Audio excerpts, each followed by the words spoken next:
నమస్తే ఆర్బీసీ ఆధ్యాత్మ ప్రేక్షకులకి స్వాగతం. గర్భ సంస్కారం అనే సిరీస్ మనం స్టార్ట్ చేసాం. దానికి ఎంతో అద్భుతమైన రెస్పాన్స్ వచ్చింది. అయితే అందులో గర్భం దాల్చే ముందు ఎలాంటి విధి విధానాలు ఆచరించాలి, ఎలా ఉండాలి అనే నియమాల గురించి మాట్లాడుకున్నాం. అయితే ఇప్పుడు ఎంతో ముఖ్యమైనది గర్భధారణ అయిన తర్వాత మొదటి 3 నెలలు ఎలాంటి నియమాలు పాటించాలి అనేది తెలుసుకుందాం. ప్రస్తుతం మనతో పాటు శ్రీ ఆనందమయి శివకామేశ్వరి అమ్మ ఉన్నారు. అమ్మతో మాట్లాడదాం. హలో అమ్మ, నమస్తే. శ్రీమాత్రే నమః. శ్రీమాత్రే నమః. అమ్మ, మనం గర్భధారణకి ముందు మాట్లాడాము అసలు ఎలా ఉండాలి ఏంటి అనేది. అయితే ఇప్పుడు మొదటి 3 నెలల గురించి కొంతమంది డాక్టర్లు సజెస్ట్ చేస్తూ ఉంటారు చాలా జాగ్రత్తగా ఉండండి అని.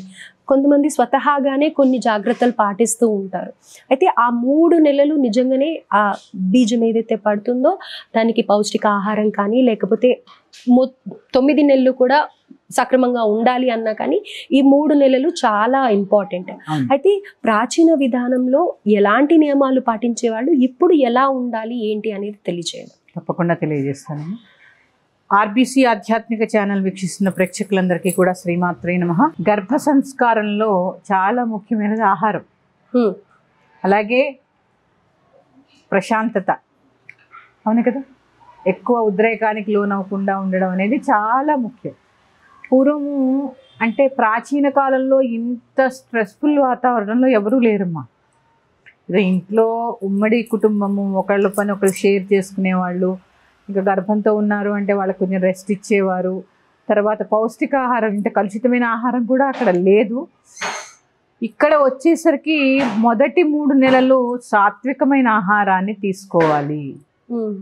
అంటే పిండం అప్పుడే కదమ్మా ఉద్భవించింది, అది పెరగాలి కదా, ఇంకా ఏమీ కూడా వచ్చి ఉండవు. జస్ట్ ఇలా ఒక చిన్న రౌండ్, ఒక చిన్న బాల్ లాగా ఉంటుంది. ఆ పిండము ఒక బిడ్డ కింద ఎదగాలి అంటే మనం ఎంత జాగ్రత్తగా ఉండాలి.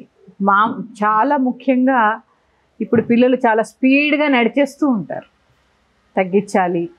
అలాగే అన్నిటికన్నా ముఖ్యమైనది, నన్ను తిట్టుకునేది, జుట్టు విరబోసుకుని ఎట్టి పరిస్థితుల్లో సాయం సమయంలో బయట తిరగద్దు. గర్భధారణ అయిన తర్వాత. ఎందుకంటే చూడండి, చాలా మందికి గర్భ విచ్ఛిన్నం జరుగుతూ ఉంటుంది. అవును, ఇదొక కారణం. ఏంటి ఇక్కడ ఏంటంటే అమ్మా చూడండి, పూర్వం ఏమనేవారు, చెట్టు పైన దెయ్యాలు ఉన్నాయి, జుట్టు విరబోసుకోకండి, పడతారు. అంటే ఇక్కడ దెయ్యం అంటే ఏం లేదు. సృష్టిలో ఎలా అయితే పాజిటివ్ ఎనర్జీ ఉందో నెగిటివ్ కూడా ఉంటుంది కదా. అవును, ఈ సమయంలో చాలా జాగ్రత్తగా ఉండాలమ్మా, చాలా జాగ్రత్తగా ఉండాలి.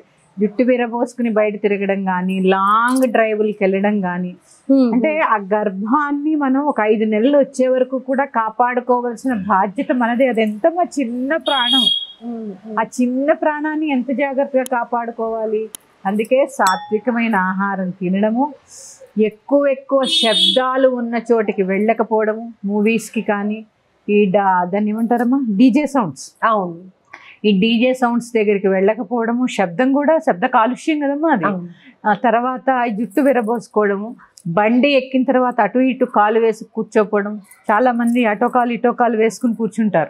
ఉత్తప్పుడే అందరూ కూర్చుంటారు, కానీ ఈ గర్భం దాల్చిన వెంటనే ఇలాంటి నియమాలు పాటించడం. ముఖ్యంగా సాయంత్రం ఆఫీస్కి వెళ్ళారనుకోండి, సాయంత్రం 6:30, 7ంటికి ఆటో ఎక్కారా, ఇంటికి వచ్చారా, అంతే. ఇట్లా ఓపెన్గా మాత్రం ఉండదు. అది అంటే ఆచ్ఛాదన లేకుండా, తల మీద ఆచ్ఛాదన లేకుండా ఉండదు. ఆచ్ఛాదనతో గొడుగు పెట్టుకోండి చక్కగా దగ్గర. అంటే ఒక మాతృమూర్తిగా చెప్తున్నాను, ఆ సమయం ఒక 5వ నెల వచ్చే వరకు చాలా జాగ్రత్తగా ఉండాలి. అంటే ఆచ్ఛాదన ఉండాలి ఖచ్చితంగా. తల పైన ఏదో ఒకటి ప్రొటెక్షన్ ఉండాలి. జుట్టు ఎట్టి పరిస్థితుల్లో విరబోసుకుని బయటికి రావడం అనేది నెగటివ్ ఎనర్జీ ఎక్కువగా ఉంటుంది కాబట్టి జుట్టులో నుంచి వస్తుంది కాబట్టి ఉండద్దు. అంటే గర్భ విచ్ఛిన్నానికి ఇవి కూడా కొన్ని కారణాలు అవుతూ ఉంటాయి. ఎక్కువ ప్రయాణం చేయడము, వేడి వస్తువులు తినడము, అలాగే చాలా వేడి వస్తువులు, మసాలాలు, బిర్యానీలు ఇలాంటివి తినకపోవడము. ఎందుకంటే చలవ చేసే పదార్థాలే తినాలి. చూడండి, మనం పుష్పవతి అయినప్పుడు కూడా ఫస్ట్లో పసరపప్పు, అన్నం, బెల్లంతో కలిపిన అన్నమే పెడతారు. ఎందుకంటే ఆ ప్రదేశం అప్పుడే కదమ్మా పచ్చిగా ఉంటుంది, చలువ ఉండాలి అని. ఇప్పుడు కూడా అంతే, వేడి కలిగే పదార్థాలని తినకుండా పౌష్టికాహారం తీసుకుంటూ, ఆ పౌష్టికాహారాన్ని తీసుకుంటూ చక్కగా కొన్ని జాగ్రత్తలు, ఒక్క 3-4 నెలల పాటు జాగ్రత్తగా ఉన్నారంటే చక్కగా క్షేమంగా ఉంటుంది బిడ్డ కూడా. అంటే తెలియక పాపం పిల్లలకు కూడా ఎవరికి తెలియదు, కొంతమంది చెప్పినా వినరు. కాబట్టి వినండి, ఎందుకంటే పిల్లలు మీకోసమే కదమ్మా మీరు కనేది, సమాజం కోసం కాదుగా. ఇప్పుడు తగిన జాగ్రత్త తీసుకుంటే లైఫ్ తర్వాత బర్త్ అయిన తర్వాత కూడా డెలివరీ అయిన తర్వాత బాధపడరు. ఇప్పుడు చూడండి చాలా మంది నా దగ్గరకు వస్తూ ఉంటారు, 3వ నెల నిండిపోయాక గర్భ విచ్ఛిన్నం జరిగిందండి అంటారు. అంటే నేను అదే ఎక్కువగా వింటూ ఉన్నాం. ఎందుకంటే అమ్మా ఇదే ఎక్కువ వేడి ఆయన పదార్థాలు తీసుకోవడము, చీకటి వేళల్లో బయట తిరగడము, రాత్రి అర్ధరాత్రి వేళల్లో ఐస్ క్రీములు తినడము, ఇవన్నీ కూడా తప్పమ్మా. అది కొన్ని నియమాలు పాటించాలి. ఆరోగ్యవంతమైన శిశువు కావాలంటే కొన్ని పాటించాలి. ఏ ఆరోగ్యము, శారీరక ఆరోగ్యము అవసరము, అలాగే బుర్ర కూడా మంచి బుర్ర రావాలి కదా పిల్లలకి. అందుకని మనం కొన్ని నియమాలు పాటించాలి. ఎక్కువేం లేదమ్మా, ఎక్కువ శబ్ద కాలుష్యంలో ఉండొద్దు. అలాగే ఆఫీస్ అయిపోగానే ఎక్కడ తిరగకుండా ఇంటికి రండి. బయట ఆహారం తినకండి, ముఖ్యంగా పానీపూరీలని ఇవని అవన్నీ తినకుండా ఇంట్లో ఏది చేస్తే అది తినడం చాలా ముఖ్యం. ఇలాంటి నియమాలు పాటిస్తూ జుట్టు విరబోసుకోకుండా, నెత్తి మీద ఆచ్ఛాదనం లేకుండా ఒక 4-5 నెలలు బయట తిరగండి. ఇది కూడా చాలా ఇంపార్టెంట్. మాడు అని అంటూ ఉంటారు కదా, ఇది కూడా ఒక ఇంపార్టెంట్ అయిన ప్లేస్ కాబట్టి ఇక్కడ నుంచి కూడా నెగటివ్ ఎనర్జీ పాస్ అయ్యే ఛాన్సెస్ ఉంటాయి అనేసి అలానే కదా. అంటే జుట్టు విరబోసుకోవడం అనేది కరెక్ట్ పద్ధతి కాదు. నేను అసలు ఇప్పుడు అపాన వాయువు కిందకు ఉంటుంది, ఇలా చూస్తూ ఉంటే కిందకి ఉంటుంది, ఆ కింద శక్తి అంతా క్షీణం అయిపోతూ ఉంటుంది.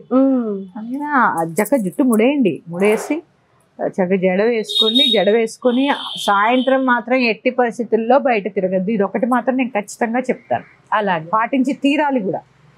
రైట్. ఈ 3 నెలలు, మొదటి 3 నెలలు అయితే మీరు చెప్పినవి ఫుడ్ వైజ్ కానీ లేకపోతే కనుక బయట తిరగడం కానీ, ముఖ్యంగా జుట్టు విరబోసుకొని మాత్రం వెళ్ళొద్దు అని వెళ్ళకుంటేనా మిస్క్యారేజెస్ అయ్యే ఛాన్సెస్ ఎక్కువగా ఉంటాయి. అయితే అమ్మ ఇక్కడ మీరు మొదటి 3 నెలలు జాగ్రత్తగా ఉండండి అని చెప్పడంతో పాటు తినవలసిన ఆహారం, మంచి ఫుడ్ తినండి అని అంటూ ఉన్నారు కదా. అయితే ఎలాంటి ఫుడ్ తీసుకోవాలి? మామూలుగా డాక్టర్స్ దగ్గరికి వెళ్తే వాళ్ళు ఒక లిస్ట్ ఇస్తారు, అది పక్కన పెడితే పెద్దవాళ్ళుగా మీరు ఇంట్లో ఉండేవి, ఎప్పటి నుంచో ఆచరించేవి కొన్ని ఉంటాయి, అవి ఏంటి అనేవి తెలియజేస్తారు? తప్పకుండా తెలియజేస్తానమ్మా. ఆర్బీసీ ఆధ్యాత్మిక ఛానల్ వీక్షిస్తున్న ప్రేక్షకులందరికీ శ్రీమాత్రే నమః. మనము గర్భ సంస్కారనే చాలా చక్కనైనటువంటి మంచి మాటలు చెప్పుకుంటున్నాము.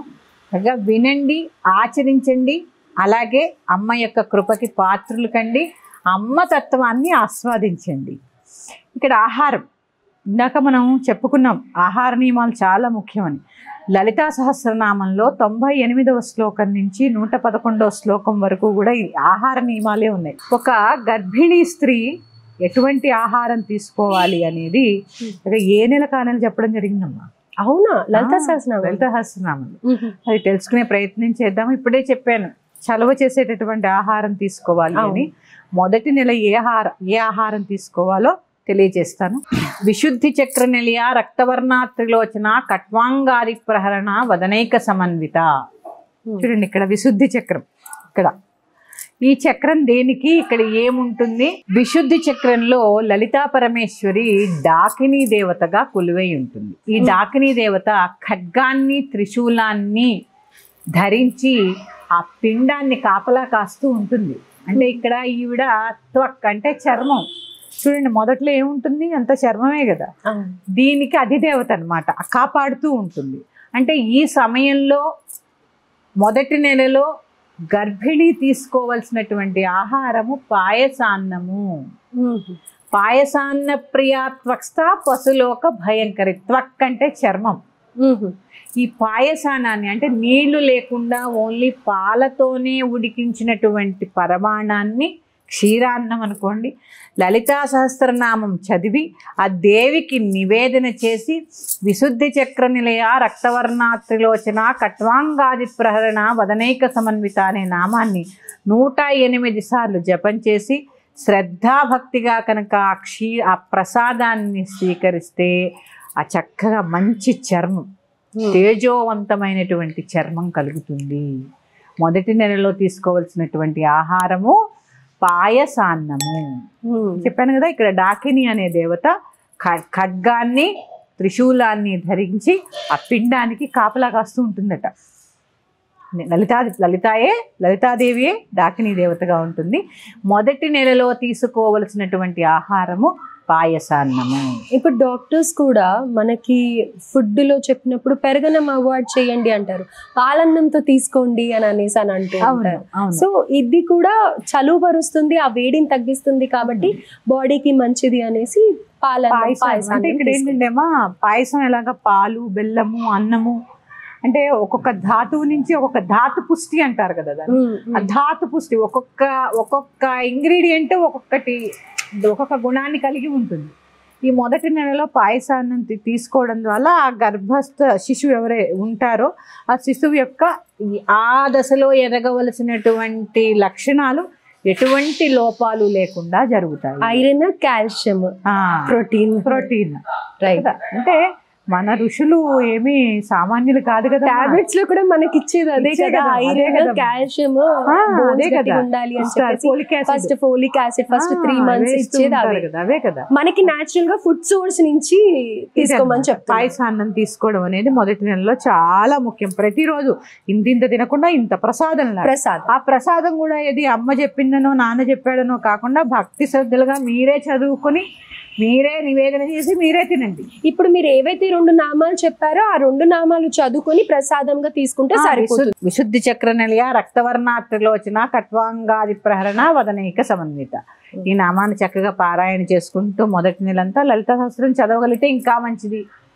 లేకపోతే ఈ 2 లైన్లు చదువుకుని ఆ పాయసానాన్ని తినడం అనేది ఇది చాలా సెంటిమెంట్ గా ఎవరికి అనిపిస్తుంది అంటే విపరీతంగా మిస్క్యారేజెస్ అయ్యే వాళ్ళకి అరే ఏదన్నా ఒక చిన్న ఉపశమనం ఇలా మనకి సంబంధించింది మన నామాల్లో నుంచి ఉంటే బాగుండా అని ఎదురు చూసే వాళ్ళకైతే ఇది ఒక అద్భుతమైన పరిష్కారం అని. ఈ 3 నెలలు ఏ ఆహారం తీసుకోవాలో చెప్పుకుందాం, అలాగే ఏ స్తోత్రం చదువుకోవాలి అనేది కూడా ఆ స్తోత్రం యొక్క విశిష్టత కూడా మనం తెలియజేసుకుందాం. అలా అమ్మ 2వ నెలలో చాలా మందికి ఫస్ట్ మంత్ ఎలానో గడిచిపోతుంది, సెకండ్ మంత్ లో తెలుస్తూ ఉంటుంది గర్భం దాల్చేమో అని.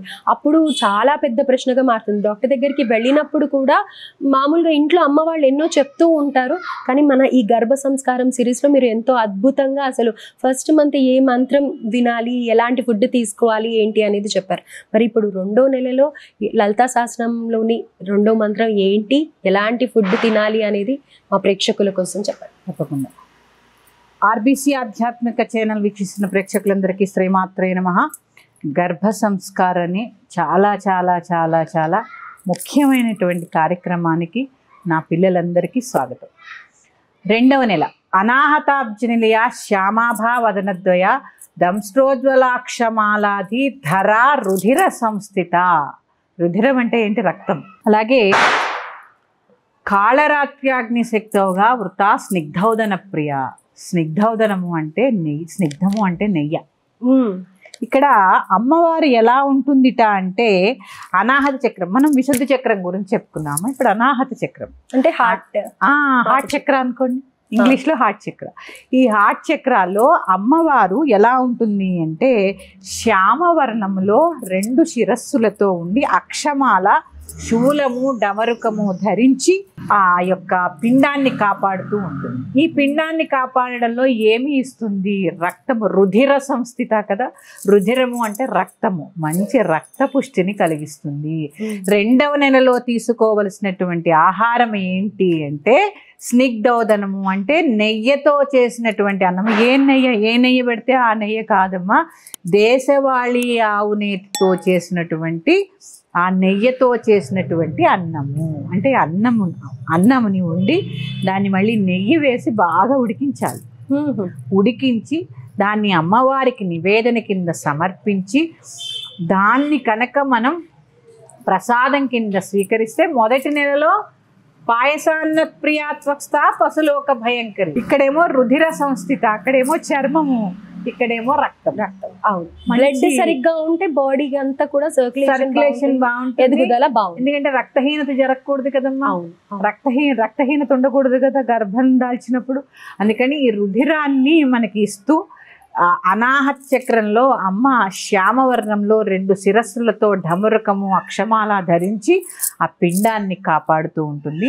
ఆ దేవికి చక్కగా ఇక్కడ అమ్మ రాకిని దేవతగా ఉంటుంది. అంటే అమ్మ రాకిని అంటే ఏం లేదమ్మా, డాకిని, రాకిని, లాకిని, యాకిని ఇవన్నీ అమ్మవారి పేర్లే. అంటే ఆ దేవత భయంకరంగా అనిపిస్తుంది పేర్లు. అంటే ఇవన్నీ చక్రాలు.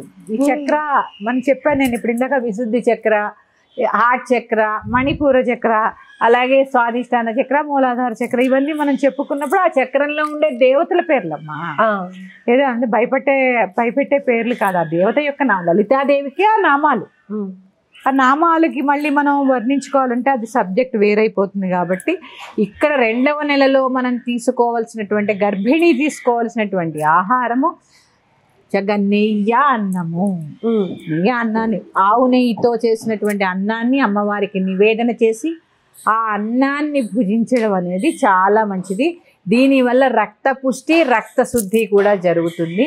మొదటి నెలలో చక్కగా క్షీరాన్నం తీసుకోండి, 2వ నెలలో నెయ్యి అన్నం తీసుకోండి. అంటే అంతా అదే తినాలని నేను చెప్పను, కొద్దిగా. మా నాయనమ్మ గారు చెప్పేవారు, మొదటి ముద్దలో నెయ్యి వేసుకుని చిన్ని ముద్దలు తింటే పిల్లలకి చిన్న నోరు వస్తుంది అనేవారు. ఓకే, ఆ చిన్న ముద్దని 3 ముద్దలు చేయించి తినిపించేది మా నాయనమ్మ మాట. అంటే అలాగా ఇది పెద్దల మాట చెద్దన్నం మూట, అందుకే మరి.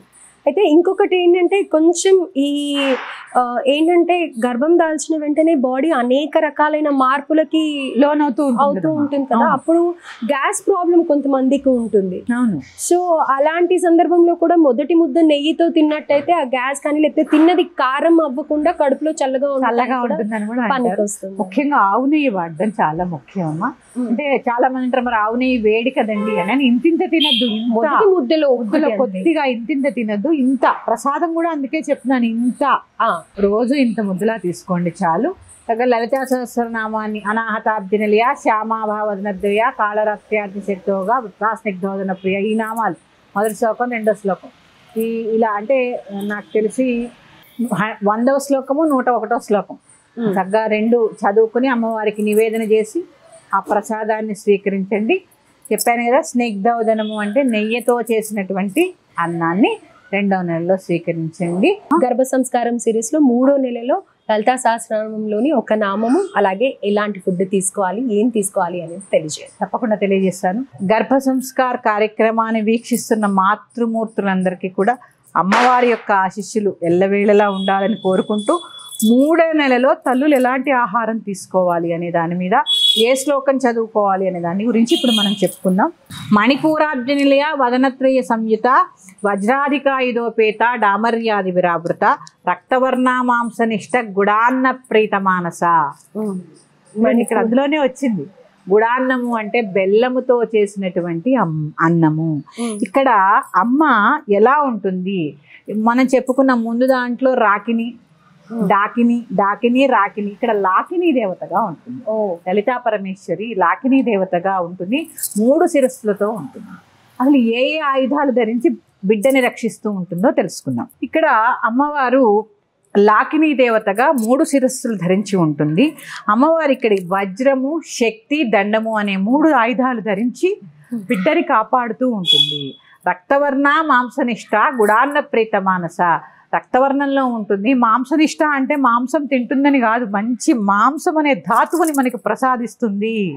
ఎలా ప్రసాదిస్తుంది, ఏమి తింటే ప్రసాదిస్తుంది అంటే బెల్లముతో చేసినటువంటి అన్నాన్ని.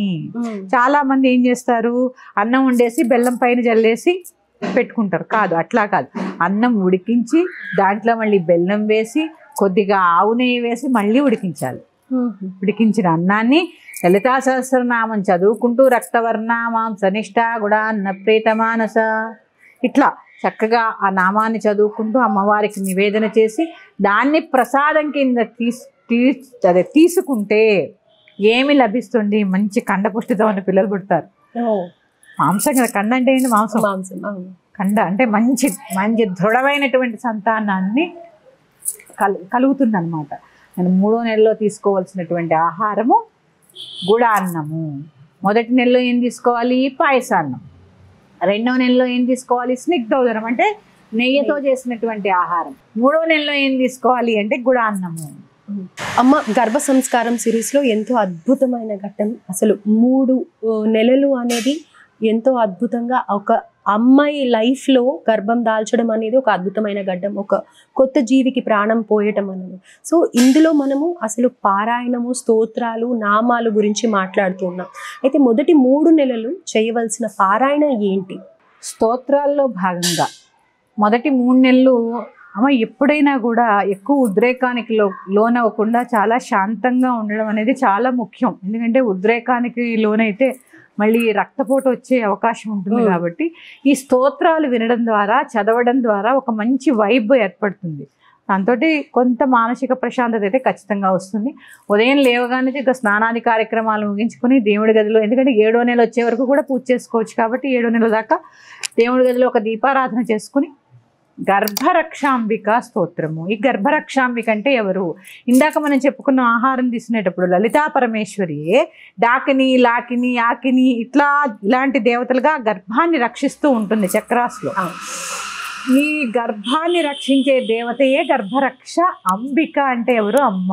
గర్భాన్ని రక్షించేటటువంటి తల్లి ఆవిడే లలితా పరమేశ్వరి యొక్క ఆ గర్భాన్ని రక్షించే స్థితిలో ఉంది కాబట్టి గర్భరక్ష అంబిక. ఆ స్తోత్రం ఏంటో చక్కగా మనం తెలుసుకున్నాము. శుచైన వస్త్రాలు, స్నానం చేసి శుచైన వస్త్రాలు ధరించి దేవుడి దగ్గర ఒక దీపారాధన చేసుకుని కుడి చెయ్యి గర్భం మీద పెట్టుకుని ఈ స్తోత్రాన్ని చూసి, ఫోన్లో ఉంటుందిగా, ఇప్పుడు నేను కూడా చూసే చదువుతాను, మీరు కూడా చూసే చదవండి. అలాగే. ఎందుకంటే ప్రతి స్తోత్రము గుర్తుపెట్టుకుని నోట్తో చదవాలంటే కష్టం కదమ్మా. కుడి చెయ్యి గర్భం మీద పెట్టుకుని శ్రీమాధవీ కాననస్తే గర్భరక్షాంబికే పాహి భక్తాం స్తువంతీం వాపీతటే వామభాగే వామదేవస్య దేవస్య దేవి స్థితా త్వం మాన్యావరేణ్యా వదాన్యా పాహి గర్భస్థ జంతూన్ తథా భక్తలోకాన్ శ్రీమాధవీ కాననస్తే గర్భరక్షాంబికే పాహి భక్తాం స్తువంతీం శ్రీగర్భరక్షా పురేయా దివ్య సౌందర్యయుక్తా సుమాంగళ్యగాత్రీ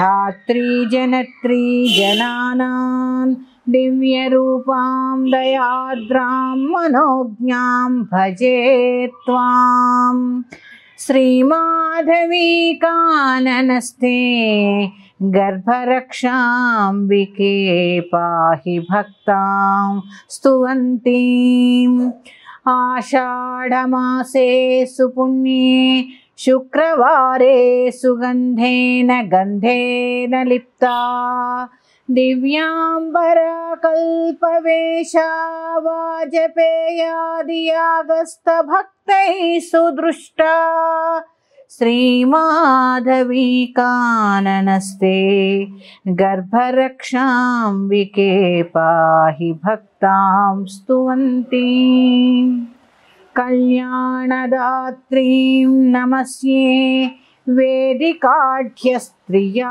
గర్భరక్షాకరీం త్వాం బాలైః సదా సేవితాంగ్రీం గర్భరక్షార్థమారాధుపేతైరుపేతాం శ్రీమాధవీ కాననస్తే గర్భరక్షాంబికే పాహి భక్తాం స్తువంతీం బ్రహ్మోత్సవే విప్రవీధ్యాం వాద్యఘోషేణ తుష్టాన్ రథే సన్నివిష్ణాం సర్వార్ధదాత్రీం భజేహం దేవవృందైరపీడ్యాం జగన్మాతరం త్వాం శ్రీమాధవీ కాననస్తే గర్భరక్షాంబికే పాహి భక్తాం స్తువంతీం ఏతత్కృతం స్తోత్రరత్నం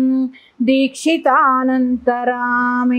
దేవ్యాశ్చుతుష్ట్యై నిత్యం పఠేద్యస్తు భక్త్యా పుత్రపౌత్రాదిభాగ్యం భవేత్తస్య నిత్యం శ్రీమాధవీ కాననస్తే గర్భరక్షాంబికే పాహి భక్తాం స్తువంతీం ఇతి శ్రీ అనంతరామదీక్షితవర్య విరచితం గర్భరక్షాంబికా స్తోత్రం. ఇది గర్భంతో ఉన్నవాళ్లే కాదమ్మా, సంతానం వృద్ధిలోకి రావాలన్న వాళ్ళందరూ చదువుకోవచ్చు. ప్రతి ఒక్కళ్ళకి అంటే పిల్లలకి ఆరోగ్యం, ఆయుష్, జ్ఞానం ఇవన్నీ కూడా ప్రసాదిస్తుంది ఈ గర్భరక్షాంబిక స్తోత్రం. ఎందుకంటే మనం అనుకుంటాము మన గర్భంలోంచి మన పిల్లలు వచ్చారని, కానీ మనమందరం ఇంకా ఆ తల్లి యొక్క గర్భంలోనే ఉన్నాం. కాబట్టి ప్రతి ఒక్కరూ కూడా పిల్లలు గర్భంతో ఉన్నవారే కాదు, పిల్లల అభివృద్ధి కోరుకునే వారందరూ ఆయురారోగ్యాలు ఇమ్మని ఆ తల్లిని మనస్ఫూర్తిగా వేడుకుంటూ ఈ గర్భరక్షాంబిక స్తోత్రాన్ని చదువుకోండి. రైట్ అమ్మా. ఈ మొదటి 3 నెలలు కూడా పారాయణం చేస్తూ ఉండాలి, నిత్యం కూడా పారాయణం చేయొచ్చు. 9 నెలలు కూడా చేసుకోవచ్చు. ఈ గర్భరక్షాంబిక స్తోత్రాన్ని చేయడం వల్ల ఎటువంటి లోపాలు లేకుండా చక్కటి ఆరోగ్యమైనటువంటి సంతానం కలుగుతారు. అలాగే గర్భ విచ్ఛిన్నం కాకుండా ఆ స్తోత్రం పేరే ఏంటి? గర్భరక్షాంబిక. రక్ష, ఆ తల్లి గర్భాన్ని ఎప్పుడు కూడా రక్ష కలిగిస్తూ ఉంటుంది. అయితే అమ్మ, మీరు స్టార్టింగ్ లో గర్భ సంస్కారం మొదలు పెట్టిన వీడియోలో చెప్పారు నవనాగ స్తోత్రం చాలా మంచిదమ్మా అని చెప్పారు. అయితే దాని గురించి అసలు ఎందుకు చదవాలి నవనాగ స్తోత్రం? అంటే 9 నెలలు కూడా చదవాలి అన్నారు. ఎలా చదవాలి, ఏంటి, సమయం ఏమన్నా ఉందా అనేది తెలియజేయండి. తప్పకుండా తెలియజేస్తాను. ఆర్బీసీ ఆధ్యాత్మిక ఛానల్ వీక్షిస్తున్న ప్రేక్షకులందరికీ శ్రీమాత్రే నమః. గర్భ సంస్కార కార్యక్రమంలో స్తోత్రాల గురించి తెలుసుకుంటున్నాము. అందులో ఇప్పుడు నవనాగ స్తోత్రం. ఈ నవనాగ స్తోత్రం అనేది చాలామంది సర్పదోషంతో ఎంతో పూజలు చేసి సంతానాన్ని కావాలని కోరుకుంటూ ఉంటారు. అలాంటి వారి దగ్గర నుంచి గర్భం దాల్చిన తర్వాత ఎటువంటి అనర్థాలు లేకుండా ఆ సుబ్రహ్మణ్యేశ్వర స్వామి మనల్ని కాపాడాలని చెప్పి కోరుకుంటూ ఈ నవనాగ స్తోత్రాన్ని చదువుకోవడం చాలా మంచిదమ్మా. అసలు సర్పదోషాలు ఉంటే పిల్లలు కలగడం అనేది చాలా కష్టం తీవ్ర స్థాయిలో. కలిగిన తర్వాత గర్భాన్ని రక్షగా ఉంచుకోవాలి కదమ్మా. ఆ శిశువుని రక్షగా ఉంచుకోవాలంటే ఆ సుబ్రహ్మణ్యేశ్వరుడి చలువ కావాలి.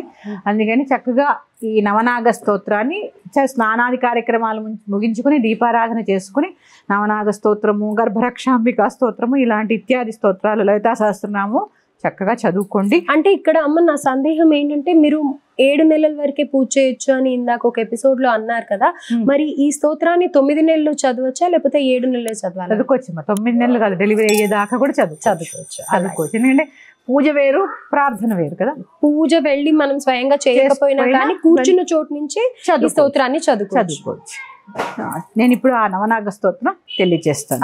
అనంతం వాసుకిం శేషం పద్మనాభం చ కంబలం శంఖపాలం ధృతరాష్ట్రం తక్షకం కాళియం తథా ఏతాని నవనామాని నాగానాం చ మహాత్మనాన్ సాయంకాలే పఠే నిత్యం ప్రాతః కాలే విశేషతః సంతానం ప్రాప్యతే నూనం సంతానాస్య చ రక్షకాః సర్వబాధా వినిర్ముక్తః సర్వత్ర విజయీ భవేత్ సర్పదర్శన కాలే వా పూజా కాలే చ యః పఠేత్ తస్య విషభయం నాస్తి సర్వత్ర విజయీ భవేత్. ఓం నాగరాజాయ నమః. అంటే ఇక్కడ అనంతం వాసుకిం శేషం పద్మనాభం చ కంబలం అంటే నాగులు 9 రకాలు. 9 యొక్క నాగుల్లో ఇంకా ఈ కలి బాధ నుంచి విముక్తి చేసే వాళ్ళలో కర్కోటకుడు ఒకడు. నలదమయంతుల కథ విన్నాడా ఎప్పుడైనా? ఈ నలదమయంతుల కథలో ఈ కర్కోటకుడు అనే నాగ ఉంటాడు. అందుకే కర్కోటకస్య నాగస్య దమయంత్యానలస్య చ ఋతుపర్ణస్య రాజస్య కీర్తనం కలినాశనం.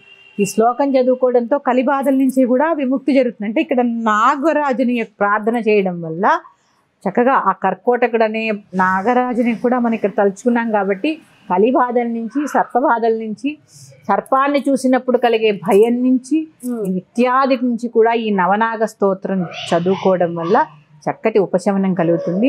తప్పకుండా చదువుకోండి. చాలా చిన్నవమ్మాయి ఇవి. నేను చదివిన దాంట్లోనే చదవాలని లేకుండా, తప్పులు లేకుండా మీకు వచ్చినట్టు మీ నోటితో మీరు చదువుకోండి. చిన్నవేగా ఇంగ్లీష్ స్క్రిప్ట్ లో ఉంటాయి, హిందీ స్క్రిప్ట్ లో ఉంటాయి. ఏది కావాలన్నా ఇప్పుడు మనకు దొరుకుతోంది కాబట్టి చక్కగా చదువుకోండి. అమ్మ, చదువుకోలేము అనుకునే వాళ్ళు వినొచ్చా? విన్నా కానీ అంతే ఫలితం వస్తుంది? వినొచ్చమ్మా, వినొచ్చు. ఏంటి చదువుకోలేము అన్న వాళ్ళు తప్పకుండా వినండి. కాకపోతే అక్కడెక్కడో ప్లే చేసి ఇక్కడ మాట్లాడుకోకుండా శ్రద్ధగా వినండి. అమ్మ కోసము, లేకపోతే మీ అత్తగారి కోసమో, మీ ఆయన కోసమో వినకుండా మీకోసం, మీ బిడ్డ క్షేమం కోసం చక్కగా మీరు త్రికరణ శుద్ధిగా మనసు అక్కడ లగ్నం చేసి వినండి. అయితే ఇక్కడ ఇంకొక చిన్న సందేహం అమ్మ, మీరు అన్నారు అసలు కంటే కొసరు ముద్దు అని అన్నారు కదా, మరి ఇలాంటి సందర్భాలలో ఇప్పుడు 9వ నెల వచ్చే వరకు కూడా ఉద్యోగాలు చేస్తున్న సందర్భాలు చూస్తూ ఉన్నాం, మనం చేస్తూ ఉన్నారు కూడా. అలాంటప్పుడు తల్లిగారు కానీ అత్తగారు కానీ పిల్లల గురించి, కడుపుతో ఉన్న పిల్లల గురించి అనేసి చదవచ్చు అంటారా ఈ స్తోత్రాన్ని? నీకు ఆకలిస్తే నువ్వే అన్నం తింటావా, లేకపోతే మీ అత్తయ్య గారు తింటున్నారా? నువ్వే తింటున్నావుగా. అందుకని ఎవరి కడుపులో ఉండే ఎవరి పిల్లలు వాళ్ళే చూసుకోవాలి కదా. వాళ్ళ పిల్లల క్షేమం కోసం వాళ్ళే చదవాలి. ఒక 10 నిమిషాలు ముందు లేవండి. 10 నిమిషాలు ఎంతసేపు పట్టిందమ్మా? 5-10 నిమిషాలు అంతే కదా. ఎక్కడ ఉంటే అక్కడ చదువుకోండి. అక్కడే పూజ గదిలోనే దీపారాధన చేసి చదువుకోమని నేను చెప్పను. మీ వీలుని బట్టి, ఎందుకంటే కొన్ని శారీరక మార్పులు, కొన్ని అలసట ఇవన్నీ ఉంటాయి కాబట్టి ఎక్కడో అక్కడ కూర్చుని చక్కగా చదువుకోవడానికి ప్రయత్నం చేయండి. వాళ్ళు చదవచ్చు, కానీ మీరు చదవడం చాలా ముఖ్యం. రైట్. వాళ్ళు వంశాభివృద్ధి, మీకు మీ పిల్లలు, వాళ్ళకి పౌత్రులు, మీకు పుత్రులు. రైట్. ఇది గ్రహించి మీరు కూడా చదువుకోండి. అలాగే, ధన్యవాదాలు. శ్రీమాత్రే నమః. మరొక అంశంతో మీ ముందుకు వస్తాను. స్వస్తి. ఈ గర్భ సంస్కారం సిరీస్ ని ఎంతగానో ఆదరించారు కదా. అయితే ఇప్పుడు 3వ నెల నుంచి 6వ నెల వరకు వచ్చే ఎపిసోడ్స్ లో విధి విధానాలు ఏంటి, అలాగే చదువుకోవాల్సిన నామాలు ఏంటి, చేయవలసిన స్తోత్ర పారాయణలు ఏంటి అనేది తెలుసుకుందాం. అంతవరకు స్వస్తి.